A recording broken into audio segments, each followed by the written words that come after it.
I'm John Hook. And I'm Carrie Lake. Parts of the valley come under monsoon alert tonight.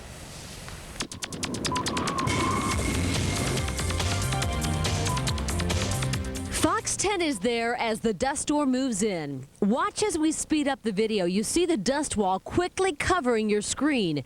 In reality, though, this took less than a minute to happen.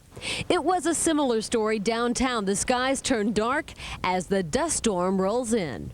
And we have team coverage of this dust storm tonight. Carrie Edwards was out as that dust cloud rolled in. But let's start tonight with Dave Muncy, who's tracking this storm. He is first on Fox.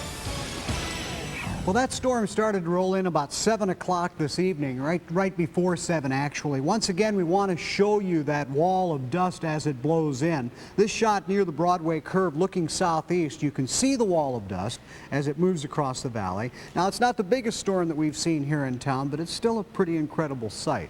From the wall of dust, we go to what is creating it on radar. And take a look at the thing I want you to notice on this is look at how massive this moisture is. Just a wall of moisture coming in. But the closer to the valley it gets, it just starts evaporating away. And that's one of the problems we have with getting storms in here, is it's so dry down in here that this moisture comes in and just evaporates before it can actually get in to the central city. But there are some things happening around the valley. And in Tempe right now is Carrie Edwards. And Carrie, what's happening out there?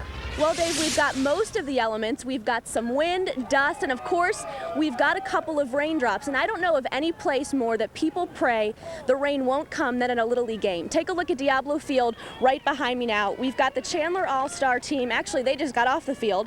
We've got the Tempe Americans at bat, and we've got a lot of parents in the stands tonight keeping their fingers crossed the rain won't come. You guys know Tempe!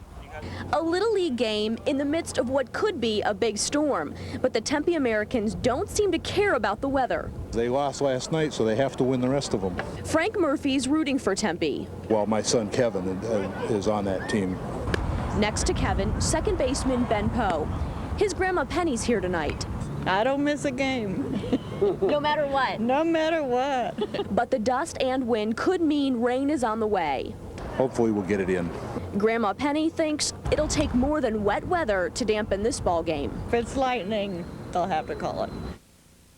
And the score right now, just in case you're wondering, is 9-4 Chandler. And since we've been out here tonight, Carrie, the conditions have picked up a little bit. In fact, within the last 5 minutes, the rain started coming down a little bit heavier. So again, those parents still keeping their fingers crossed. This game will be played and not have to go into the weekend. Well, if you're out there and things do get a little bit crazy, we'll check back in with you and you'll let us know what it's like out there. Sure thing. Thanks, Carrie.